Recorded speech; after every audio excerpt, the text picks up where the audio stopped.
a fair trial to quasi-judicial tribunals and bodies, so that Article 50, Subarticle 1 applied on all fours to the Senate when it was conducting the impeachment proceedings. Permit me also to draw this court's attention to Article 25. The people of Kenya, when they gave themselves the 2010 Constitution, considered the right to a fair trial so fundamental that they included the right to a fair trial in Article 25 as one of those rights that cannot be limited. Shows the importance that the people accorded to the right to a fair trial. It is my submission that central to the right to a fair trial is according a party the opportunity to go in the witness box, take the Bible or the Quran, and give oral evidence on oath. It is not enough to say you have filed an affidavit. How many times has this court and other tribunals changed their minds by observing the demeanor, the body language of a witness answering questions in chief, in cross-examination, and in reply? It's a fundamental right. The first petitioner, His Excellency regarding Gachagua, wanted to have that opportunity. He would have been led in chief to respond to all the false allegations in the 11 charges that we are facing him. He would have been led in chief. He would have given that evidence. Number two,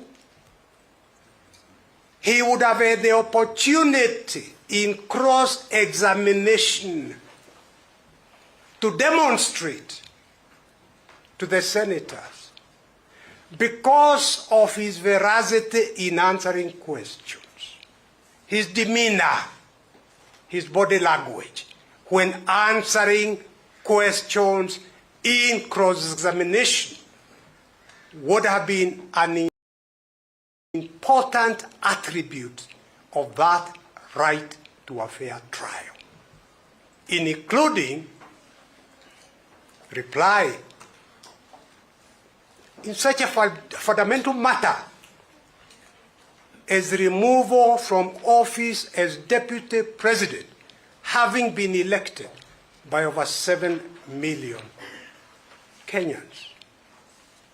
That right to a fair trial, the denial to accord him that opportunity, amounted to a gross violation of his constitutional right to a fair trial. And my lords, your leadership, this point, this submission that I'm making about the importance of the tribunal, the Senate in this case, having the opportunity to see the veracity is a witness prevaricating, hesitating in answering questions, or is he confidently answering the questions without hesitation? That opportunity for the first petitioner here to have persuaded the senators, irrespective of the affidavit, that opportunity, this is not the first time that that issue is being raised here before this court as an afterthought, I invite this court, when it retires, to look at the Hansard, which is annexed, the Hansard of the Senate for both 16th and 17th of October, is annexed to the affidavit of Mr. Nyegenye, the clerk to the Senate. The Hansard proceedings for the 16th are in Bundle 1. The Hansard proceedings for the 17th is Bundle 2. Both are next to that affidavit. And when you retire, go through it and you'll see that I drew the importance of oral evidence on oath to the senators. I say at page 12652 of that Hansard record. I said point number 2 is the importance of honorable senators to see with their own eyes how a witness withstands cross-examination. There are many times when different impressions will be given by a written document, and yet when cross-examination takes place, individuals change their minds. One can only make a decision on whether this witness is believable or not when they see his demeanor in person. There is nothing to replace orality through cross-examination. There are many witnesses whose statements will be impressive, and yet when they begin to give evidence orally, that impression changes on the mind of the jury. The deputy president wishes to subject himself to cross-examination and on oath to deal with the evidence given adverse to him by witnesses here, so that honorable senators can have an opportunity of making a decision. Is it the deputy president they believe or those other witnesses? That opportunity can only come through orality and cross-examination. What this House elects to do, they will make that decision on Tuesday, because the first petitioner was applying for adjournment until the following Tuesday. And I said I'm always an optimist. I'm living in the belief that the doctors will be able to put whatever is wrong with the deputy president, will be able to put it back in place so that he can be here on Tuesday. If he's not here, let the decision of what this honorable court will then do be made on Tuesday. That is a humane way of going about a matter about which no one had any control. And for the Senate to have deprived that opportunity to the deputy president, the first petitioner, on the basis of their misreading and misapplying Article 145, and of course not taking into account Article 150, that they had to conclude the impeachment within the 2 hearing dates, 16th and 17th, at a time when the deputy president had been taken ill and admitted into hospital. That, in my submission, amounted to a gross violation of his right to a fair hearing by a quasi-judicial body, the Senate, which could not even be limited. And, my lords, your leadership, I was not the only one raising that issue. When you go through that Hansard report, page 12677, you will see the senator for Nandi County, not the county of Nairobi or the county of Kisumu. He actually agreed with me. You will see what he says on record in the Hansard. As I begin, I want to wish my brother and friend Rigathi Gachagua a quick recovery after that unfortunate incident. The ongoing process has largely gone on well until the adherence of Article 50 came up. And he goes on to say, we have not succeeded in giving a fair hearing to the deputy president. That is after he had quoted Article 50.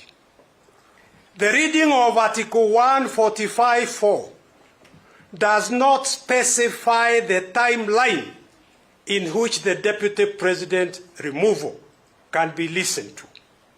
It is only by a special committee that it provides for 10 days. So that was very unfortunate in the principle that justice should not only be done, but must be seen to be done. Many Kenyans are asking questions. That is a senator contributing from the floor of the Senate. And let me make this submission. There was never any issue in the Senate on the 17th when I informed the Senate through the Speaker that the Deputy President had been taken sick and was in current hospital. No one raised any issue whatsoever. In fact, if there was time, I would have taken the court through the contributions by members, but permit me to invite the court to look first of all at the Speaker of the Senate, what he said on that 17th. Speaker of the Senate who speaks for himself and for the House. And the Speaker said, honorable senators, ladies and gentlemen, in conclusion, let me take this opportunity on my own behalf and on behalf of the Senate to convey our sincere sympathies and wishes for quick recovery to His Excellency Rigathi Gachagua, AGH, Deputy President of the Republic of Kenya. That, I submit, should be accorded weight by this honorable court because it is the Speaker accepting that the Deputy President was sick and wishing him quick recovery. And he was not the only one. As I said, I'm not going to read through, but the minority leader, Senator Madzayo, also sent good wishes for quick recovery. Napeana pole zangu kupitia senior counsel, yours truly, kwa sababu client wako ni mgonjwa. Ugonjwa sio jabu. Ugonjwa ni jambo la Mwenyezi Mungu. Hatuwezi kusema kwamba mtu hawezi kuwa mgonjwa. Mtu yoyote anaweza kuwa mgonjwa. Kwa hivyo ningependa afikishe pole za Senate. Tunamtakia kila heri. Mwenyezi Mungu ampe nafuu ili tupatane tena. And there are many other senators who sent their wishes. So that the summary is this. The issue of the Deputy President having been taken sick, and he had attended the full day the previous day, 16th of July. He had attended the whole morning of 17th. He only fell sick. at lunchtime when he was rushed to hospital. But the point I'm making here is that that was never ever in dispute whatsoever. It was accepted, and because the Senate was a quasi-judicial body, they could have sent their own doctor to Karen Hospital to confirm that the Honorable Rigathi Gachagua was indeed unwell and in hospital. And, my Lord, I made that very, very clear. You will see from page 12648, when I addressed the Senate again through the Deputy Speaker. And I said, Mr. Speaker, sir, I would like to inform honorable senators. My Lord, I'm responding on the issue of a fair trial. To deny somebody an adjournment when that person is admitted sick was a gross miscarriage of justice, a violation of his constitutional right. I don't know. I suspect he just wants to interrupt a point that perhaps no, the point, my lord, inflicts damage no, on him. Honorable Muite is a very senior lawyer. We honestly wouldn't want to interrupt his presentation, but he is making his reply as though he's re-arguing and rehashing his case afresh, taking it through, I don't know who said what, which aspects of the evidence. It is not another bite at the cherry. I have really, we have consulted here, and it is with a lot of restraint we are forced to make this objection. Well, my Lord, that is my pupil master avoiding raising those issues. But when he reads statements, when he reads renditions and contributions from senators, including some in Kiswahili, which he incorrectly reads, it is difficult for us to have an opportunity to respond to some of those factual issues which are not legal issues. He can respond on principle. We are not on the principle of fair trial, but let him avoid those speeches, especially, and even from KRA. Not citing anything you said in the Senate deliberately. But, my Lord, Your Ladyship, you will remember my good friend here, Senior Counsel, Dr. Thionkulu, in his submission, he said that the Deputy President was faking illness. He wasn't sick. That is the point I am replying to. It's an issue of law. Was he given a fair trial or not? Obviously, if he was faking sickness, then one can argue that he was not, his rights were not violated. So it's very, very important on that issue. And my submission, the Senate never raised on the 17th of October any question as to whether or not Rigathi Gachagua, His Excellency, was sick and was admitted. That is the point, and it is this answered, it is them. Professor Tom Mojieda is leading Mukele, Moni, and Associates. They are the ones who filed this Hansard. It's part of the record before this honorable court. What harm is there in my strengthening the violation of the constitutional right to a fair trial to a person who is in hospital? And permit me just to draw your attention to it. I said I would like to inform honorable senators that I have been able to contact the doctors at current hospital. There is a team of doctors who are looking after the Deputy President because of his condition. I was not able to directly talk to him on the advice of his doctors. They said he must have complete rest for the time being. However, I was informed by his doctors that he is currently suffering intense chest pains, and I did not want to inquire further. I plead with the court that you read through that Hansard all the relevant pages. There are many senators who asked me to pass wishes for speedy recovery.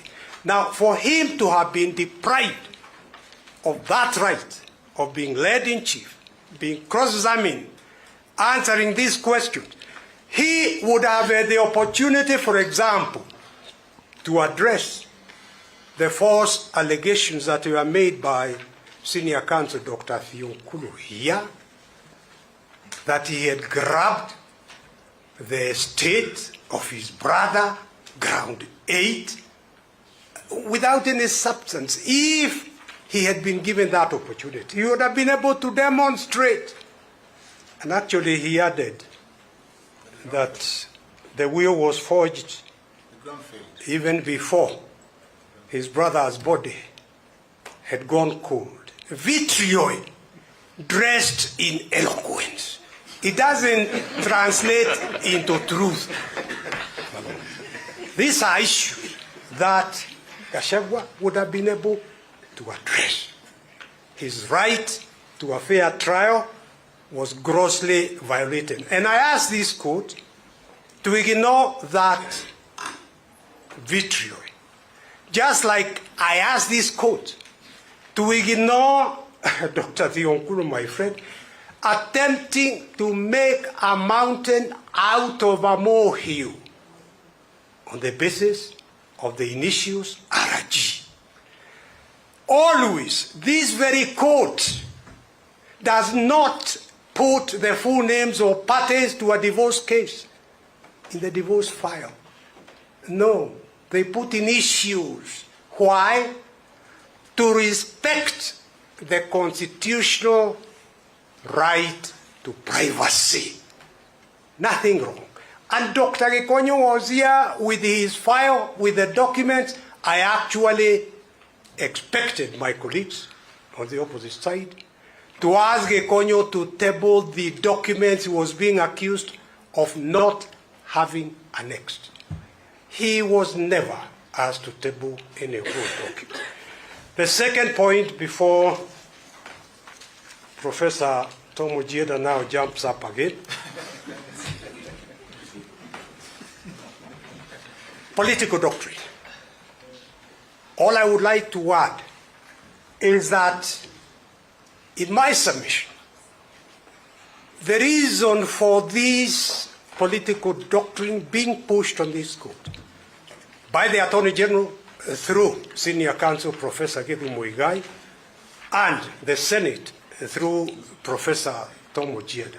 The real reason is that I don't want this court to evaluate the evidence presented by Mutuse in court. They don't want you to examine the record, Hansard, of the cross-examination of Mutuse, who was the primary witness, cross-examination by Senior Counsel Elisha Ongoya. Why are they trying to stop this court from doing that? Because they know that if this court does that, the court will come to the inevitable conclusion that there was here no evidence to form the basis of conviction of even a simple traffic offense, leave alone impeachment of the deputy president. That is why they are telling this court that on the basis of that doctrine, political doctrine, your mandate is to check whether the procedural aspects were complied with by the Senate and by the National Assembly. Procedural aspects. But don't go further to examine the evidence.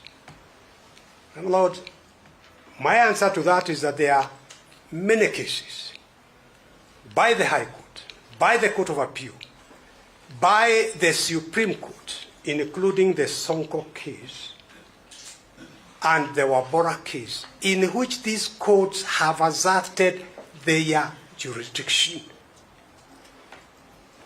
Second point I'd like to make, my Lord, again, the people of Kenya, when they gave themselves the 2010 Constitution, and I invite this court to have a look at Article 1 and Article 2.